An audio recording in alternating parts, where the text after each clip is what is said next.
Audio Jungle.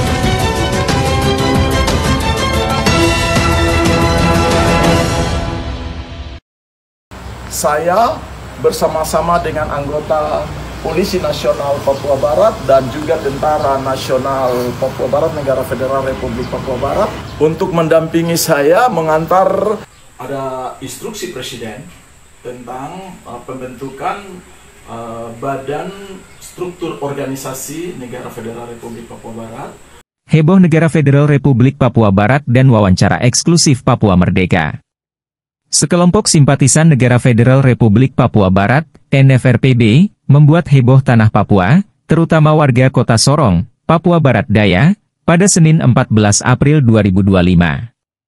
Mereka datang dengan pakaian seragam loreng dan hitam lengkap dengan baret, mengawal surat resmi dari Presiden NFRPB, Forkorus Yabesembut, yang ditujukan kepada sejumlah pejabat daerah di tanah Papua dan pemerintah pusat.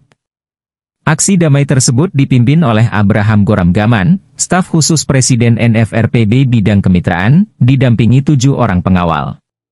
Mereka mendatangi kantor Gubernur Papua Barat Daya, Wali Kota Sorong, Majelis Rakyat Papua, MRP, Papua Barat Daya, hingga Forum Komunikasi Pimpinan Daerah, Forkopimda, Sorong Raya. Surat yang dibawa bernomor 220335 Pres NFRPB dan juga ditujukan kepada Presiden Republik Indonesia Prabowo Subianto. Dalam surat itu, NFRPB menyerukan perundingan damai antara pemerintah Indonesia dan rakyat Papua sebagai solusi atas konflik yang telah berlangsung puluhan tahun. Negara Federal Republik Papua Barat, NFRPB, adalah entitas politik yang dideklarasikan pada 19 Oktober 2011, dalam Kongres Rakyat Papua III di Abepura, Jayapura. Dalam deklarasi tersebut, Forkorus Yabesembut diangkat sebagai Presiden dan Edison Waromi sebagai Perdana Menteri. Berdasarkan data Komisi Nasional Hak Asasi Manusia, korban tewas pada peristiwa Kongres Rakyat Papua III di Abepura berjumlah 6 orang. Komnas HAM merilis nama-nama korban tewas adalah James Gobay, Yosap Hatiogi, Daniel Kadepa, Maksa Sayewi, Yacop Samon Sabra, Pilatus Wetipo. Sedangkan korban luka, yaitu Ana Adi, Miller Hubi, dan Matias Maidepa. Deklarasi yang memakan korban jiwa ini merupakan bentuk penolakan terhadap hasil Pepres 1969 yang dinilai tidak sah dan tidak demokratis. Namun, pemerintah Indonesia menganggap deklarasi itu sebagai tindakan makar. Forkorus dan sejumlah tokoh lainnya sempat dijatuhi hukuman penjara. Kini, NFRPB dan sejumlah organisasi politik di Papua telah menyatakan bersatu di bawah satu payung organisasi politik, yaitu United Liberation Movement for West Papua, yang saat ini dipimpin oleh Manase Tabuni dan Kepala Sekretariat Markus Haluk. Terkait surat dari NFRPB, hingga video ini diturunkan, belum ada tanggapan resmi dari pemerintah pusat maupun pemerintah daerah Papua. Meski belum diakui secara hukum oleh pemerintah Indonesia, langkah NFRPB mengedepankan negosiasi damai, menjadi sinyal penting dalam upaya penyelesaian konflik Papua. Aksi ini menjadi pengingat bahwa rakyat Papua mendambakan penyelesaian lewat jalur damai dan bermartabat. Kedepan, keputusan pemerintah pusat dalam merespons ajakan ini, akan sangat menentukan arah konflik Papua, perundingan damai atau memperpanjang jalan konflik tanah Papua. Berikut keterangan resmi dari Abraham Goram Gaman, staf khusus Presiden NFRPB bidang kemitraan sebagaimana diwawancarai dan dirilis oleh Tribun Sorong. Ya, Assalamualaikum warahmatullahi wabarakatuh. Selamat siang Tribuners dimanapun Anda berada. Saat ini saya tengah bersama dengan Bapak Bram Goram. Beliau adalah staf khusus Presiden NFRPB. Mungkin Bapak Bram bisa menjelaskan sepintas terkait dengan kunjungan kemarin dengan beberapa delegasi dari NFPB sendiri, mungkin bisa dijelaskan. Ya, baik, terima kasih. Pertama saya mengucapkan terima kasih dan salam sejahtera untuk kita semua. Assalamualaikum warahmatullahi wabarakatuh. Iya. Jadi begini, perlu untuk kita semua ketahui bahwa surat yang kemarin kita bawa, saya bersama beberapa anggota Polisi Nasional Papua Barat dan Tentara Nasional Papua Barat, Negara Federal Republik Papua Barat, ke beberapa pihak yang berkompeten, itu terkait dengan ada instruksi presiden tentang pembentukan badan struktur organisasi Negara Federal Republik Papua Barat. Kemudian ada 2 surat kepada Presiden Prabowo Subianto, 2 surat. Itu pertama perundingan damai, perihal perundingan damai, dan yang kedua adalah perundingan 3 pihak antara Indonesia, Papua Barat, dan Belanda. Papua Barat dalam hal NFRPB dan NKRI bersama dengan pemerintah. Kenapa? Karena 3 pihak ini adalah yang sangat bertanggung jawab sekali untuk persoalan yang ada di tanah Papua. Konflik yang begitu panjang ini perlu diselesaikan. Oleh sebab itu ada surat yang mungkin saya tunjukkan. Ini suratnya. Ini surat 1 jepit, tetapi juga dengan lampiran-lampiran surat yang pernah diberikan kepada Presiden Indonesia sebelumnya, Joko Widodo, tahun 2022. Dan juga ini instruksi Presiden. Kemudian ada juga kajian ilmiah terkait dengan konflik politik identitas yang terjadi di tanah Papua sejak tahun 61 sampai dengan saat ini, dan juga solusi penyelesaian masalahnya. Sebentar saya akan berikan. Nah, ini kenapa hanya dalam rangka untuk kita menyelesaikan Papua secara damai dan bermartabat, untuk pengakuan dan peralihan kekuasaan dari NKRI kepada NFRPB sebagai successor state berdasarkan Vienna Convention, ya, newly state, ya. Kenapa? Karena kalau NFRPB berpendapat bahwa ini kita tidak membentuk negara baru atau membentuk negara di dalam wilayah Indonesia. Gitu. Ini NFRPB hanya memulihkan dan mempertahankan negara yang dibuat oleh bangsa Papua di tahun 61, tepat pada 19 Oktober 1961, namun digagalkan oleh Insinyur Soekarno dengan trikoranya tanggal 19 Desember tahun 61. Nah, disinilah letak konflik politik identitas, dasar dari konflik politik identitas. Nah, itulah sehingga kalau memang ada orang yang berpendapat bahwa wah, bikin negara di dalam negara, ini mungkin pendapat yang keliru, karena tidak membuat negara di dalam negara, tetapi memulihkan dan mempertahankan negara West Papua yang digagalkan oleh Insinyur Soekarno. Sehingga supaya apa? Supaya memiliki kekuatan hukum dan politik. Jadi akhirnya NFPB bukan lagi menjadi objek hukum, tetapi menjadi subjek hukum ini, sehingga kedudukan NFPB dengan NKRI secara politik di mata hukum itu memiliki kesejajaran yang sama. Ini yang banyak orang tidak memahami. Nah, langkah untuk menuju mewujudkan kemerdekaan Papua yang permanen, untuk menyelesaikan konflik politik secara menyeluruh dan permanen di tanah Papua, sehingga tidak lagi ada jatuh korban karena pelanggaran hukum dan pelanggaran hak asasi manusia yang dilakukan oleh Insinyur Soekarno di tahun 61 dan dilanjutkan oleh pemerintah Indonesia sampai 6 dekade kekuasaan, itu harus diselesaikan secara menyeluruh. Nah, ini yang harus diselesaikan dengan baik, karena posisi tadi NKRI dan NFPB melalui jalan yang sama untuk mewujudkan kemerdekaan, hak kemerdekaan bagi bangsanya. Ini hal ini harus diselesaikan dengan baik. Selama ini kita lihat sudah cukup lama sekali ini konflik politik identitas yang terjadi sampai bermuara kepada konflik-konflik bersenjata dan konflik-konflik lain yang memang telah menelan korban jiwa yang orang yang tidak bersalah.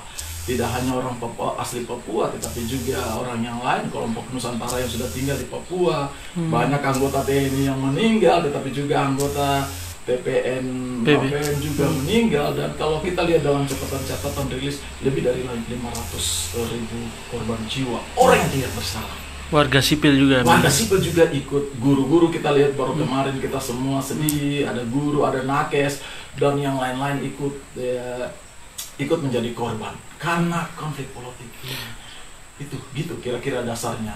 Artinya surat yang disampaikan dikirim oleh Presiden NFRPB ini sini dia bersifat mencari solusi damai ya, solusi dengan dialog ya, dialog iya, perundingan damai. Dan ini tawaran yang sudah cukup lama di tahun 2020 itu Presiden NFRPB sudah menyurat untuk Presiden Joko Widodo dengan proposal dan roadmap, proposal perundingan damai dan roadmap kemerdekaan Papua dengan jalan berdasarkan aturan hukum internasional. Melaksanakan amanah Montevideo Convention 1933 pasal 1 poin D, yaitu bagaimana melakukan komunikasi dengan negara-negara yang lain, terutama negara yang berkuasa, yang sementara berkuasa. Itu yang dimainkan oleh Presiden NFRPB. Semuanya berkaitan. Nah, berdasarkan juga Piagam PBB pasal 2 ayat 6. Nah, posisi Indonesia mempertahankan kekuatannya di pasal 2 ayat 2, yaitu bahwa semua negara di dunia harus menghargai kedaulatan masing-masing negara. Tetapi ingat bahwa kalau kita buka hukum internasional, maka ada kekuatan NFRPB di situ, pasal 2 ayat 6, pasal 31, 32, 33 sampai seterusnya, apalagi pasal 73. Nah, ini persoalan hukum ya, kita lihat persoalan hukum, sehingga memang ini harus diselesaikan dengan baik. Kita tidak bisa pakai ini bukan persoalan. Ada kekeliruan, kesalahan dan pelanggaran hukum, pelanggaran HAM yang dilakukan oleh Insinyur Soekarno di masa 60 tahun yang lalu. Ini harus diselesaikan dengan baik karena ada kehadiran NFRPB yang telah menjadi subjek hukum ini. Perundingan damai ini juga termasuk nanti dibahas juga terkait dengan sejarah masa lalu ya begitu. Sejarah Indonesia dan juga sejarah Papua yang berbeda itu.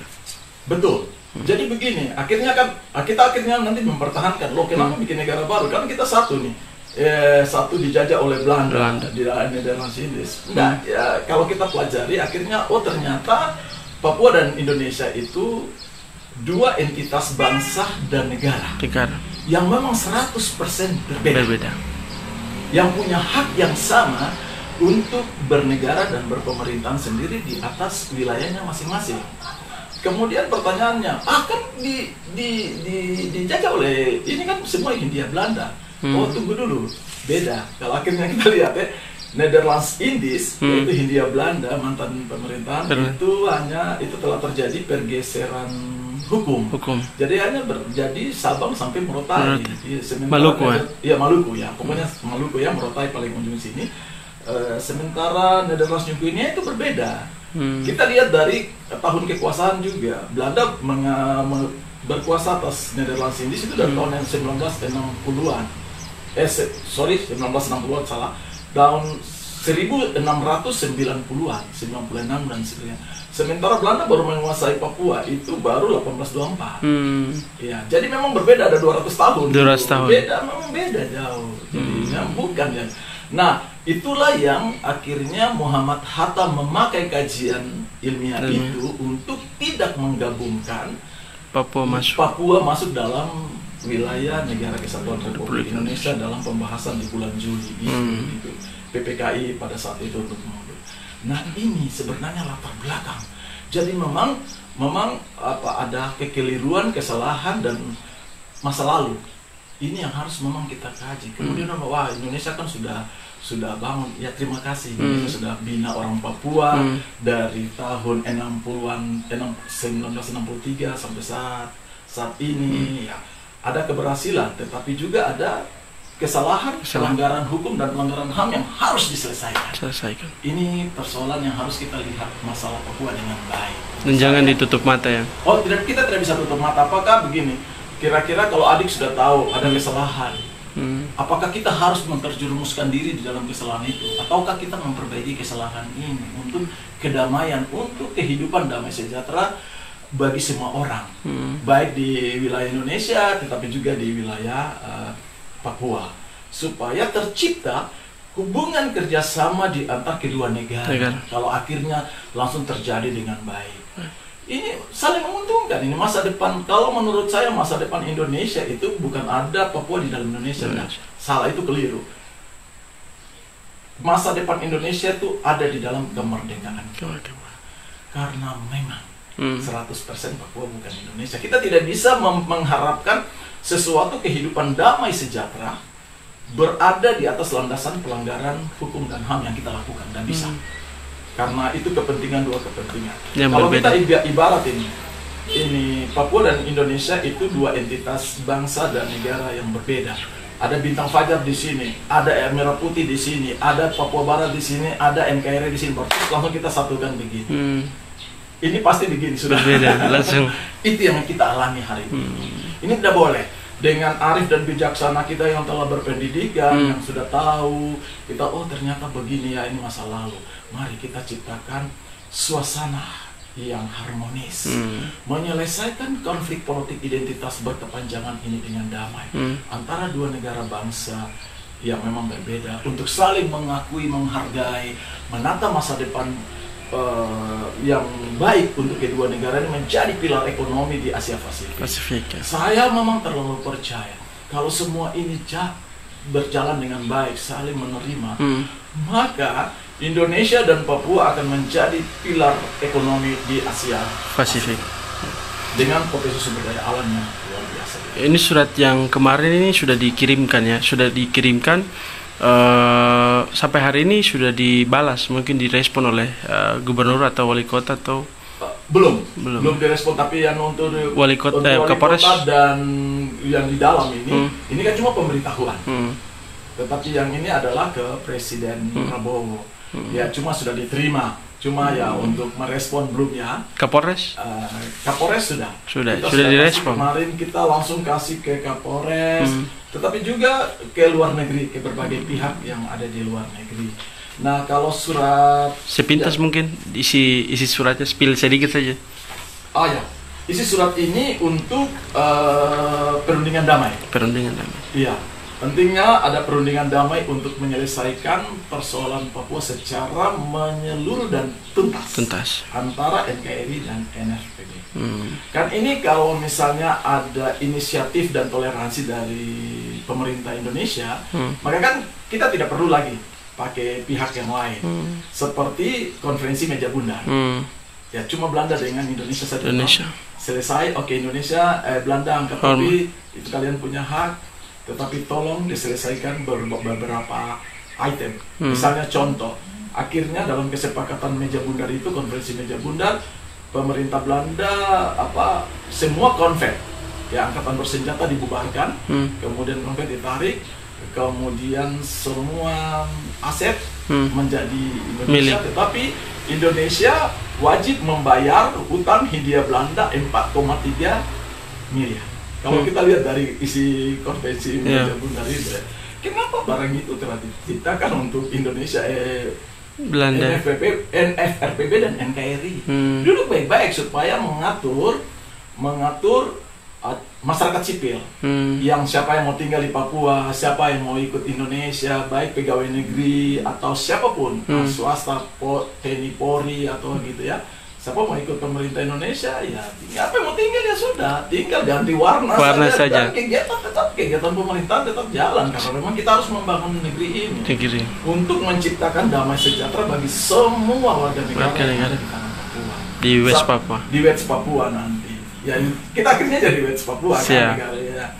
Tidak ada yang harus kita karena memang harus berpisah, karena berbeda gitu. Berbeda sejarah. Memang berbeda, kita tidak bisa mempertahankan perbedaan ini untuk memaksakan kehendak gitu. Tidak bisa. Sepanjang kecuali